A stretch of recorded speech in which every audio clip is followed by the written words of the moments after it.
Good morning, student.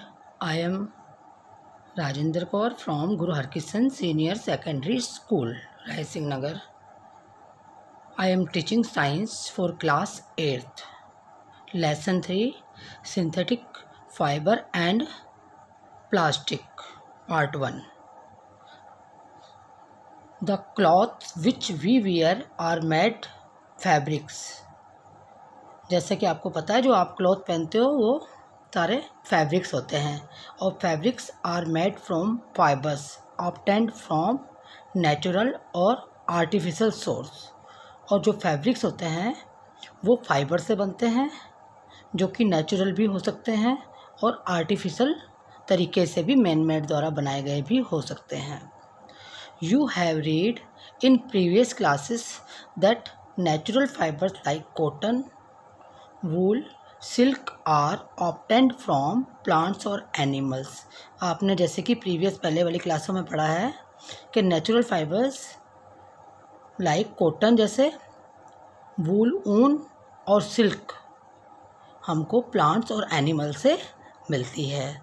The synthetics fibres on the other hand, जबकि जो synthetics fibre होते हैं are made by human being, वो human being आपके हमारे जैसे लोग बनाते हैं। So these are called synthetics और मैन मेड फाइबर, इसीलिए इसको सिंथेटिक्स और मैन मेड फाइबर्स कहते हैं। अब आपकी बुक में एक एक्टिविटी है, what are synthetics fibres, synthetics fibre क्या होता है। Try to recall the uniform pattern found in a necklace of beads joint with the help of a thread. जैसे कि आपको पता है आपकी जो नेकलेस होता है उसमें बीड्स को एक धागे के साथ पोके एक माला बनाई जाती है। उसी तरह से a synthetics fibre is a chain of small units, उसी तरह से सिंथेटिक्स फाइबर जो होता है वो एक स्मॉल यूनिट्स की एक चैन होती है, यानी कि उसी तरह की स्मॉल यूनिट जिस तरह की है उसी तरह की और करके रिपीट उसको कर करके बनाया जाता है। ज्वाइंट टुगेदर, जो एक साथ जोड़ के उनको बनाया जाता है, जिस तरह से कि एक माला में छोटे छोटे बीड्स को धागे में डाल के माला बनाई जाती है, उसी तरह से सिंथेटिक्स भी छोटी छोटी स्मॉल यूनिट्स को इकट्ठा करके सिंथेटिक्स फाइबर्स बनाया जाता है। Etch small unit is actually a chemical substance, और ये जो स्मॉल यूनिट्स होती है ये एक्चुअल में क्या होती है, एक केमिकल, एक रासायनिक सब्सटेंस है, मैन मेड, मैन द्वारा बनाया गया। Many such small units combined to form a large unit called a polymer. इन छोटे छोटे स्मॉल यूनिट्स को जोड़ के एक लार्ज यूनिट बनाई जाती है जिसको कि पॉलीमर कहते हैं। The word polymer comes from the Greek words, ये एक पॉलीमर एक ग्रीक वर्ड्स है, ग्रीक द्वारा चलाया गया वर्ड्स है। पॉली मीन्स मैनी एंड मेर मीन्स पार्ट और unit. So A polymer is made of many repeating units, मतलब ये है कि पॉलीमर का मतलब होता है छोटी छोटी स्मॉल यूनिट्स को जोड़ के रिपीट कर करके एक बड़ी यूनिट बनाना।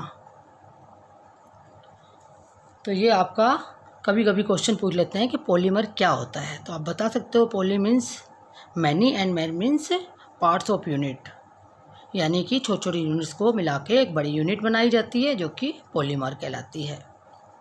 अब हम पढ़ेंगे, आपकी बुक में भी 3.2 एक्टिविटी टाइप है, टाइप्स ऑफ सिंथेटिक्स फाइबर। अब सिंथेटिक्स फाइबर कितने तरह के होते हैं, तो ये आपके रेयॉन, नायलॉन एंड पॉलिस्टर, ये सारे आर्टिफिशियल फाइबर्स हैं या फिर इनको सिंथेटिक्स फाइबर भी कहते हैं। अब आज हम रेयॉन के बारे में पढ़ेंगे। You have read in previous class silk fibre obtained from silk worm was discovered in China. जैसे कि आपने पहले वाली क्लासों में यानी कि 7th क्लास में आपने फाइबर्स, सिल्क फाइबर्स के बारे में पढ़ा था, जो कि एक सिल्क कीट होता है, सिल्क वर्म, जो कि चाइना में डिस्कवर्ड किया गया था, से बनाया जाता है।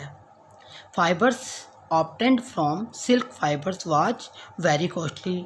जो ये सिल्क का फाइबर्स होता है ये बहुत ज़्यादा कॉस्टली होता है, जो कि हर कोई परचेज नहीं कर सकता। But it's beautiful texture fascinated everybody. लेकिन ये इतना सुंदर होता है, ब्यूटीफुल इसकी बनावट होती है कि सब लोग उसमें अट्रैक्ट हो जाते हैं, यानी इतना सुंदर होता है ये cloth. Attempt were made to make silk artificially. तो इस तरह से अपन सिंथेटिक सिल्क बना सकते हैं जो कि बिल्कुल ही सिल्क जैसा ही होगा। ये सोच के इन्होंने ये बनाया। So the scientist were successful is obtained a fibre having property similar to that of silk. तो 19th सेंचुरी के लगभग साइंटिस्ट ने सोचा कि सिल्क जैसी ही, बिल्कुल सिल्क जैसे दिखता हुआ ही कुछ फाइबर्स बनाया जाए, तो वो उसमें सक्सेस भी हुए। Such a fibres was obtained by chemical treatment of wood pulp. तो इसको फाइबर्स को बनाया गया एक केमिकल ट्रीटमेंट के द्वारा, रासायनिक ट्रीटमेंट के द्वारा वुड पल्प से। वुड पल्प एक नेचुरल चीज़ है, पल्प का मतलब होता है कागज़, कागज़ की लुगदी बना के उससे ये आर्टिफिशियल सिल्क बनाया गया। This fibre was called rayon. इस फाइबर को जो ये बनाया गया इसको बोलते हैं रेयन और आर्टिफिशियल सिल्क बोलते हैं। It is cheaper than silk. ये सिल्क से बहुत ही ज़्यादा सस्ता है। Rayon is mixed with cotton to make bedsheet. अगर रेयन में कॉटन को मिक्स कर दिया जाए तो उसकी बेडशीट्स बनती हैं, और मिक्स्ड विद वूल, अगर ऊन में इसको मिक्स कर दिया जाए रेयन को, तो मैके कारपेट बनाए जाते हैं। तो ये अपना आज अपन रेयन तक ही पढ़ेंगे। अगले टॉपिक में हम नायलॉन और पॉलिस्टर के बारे में पढ़ेंगे। तो आज का टॉपिक अपना एंड होता है। Thank you.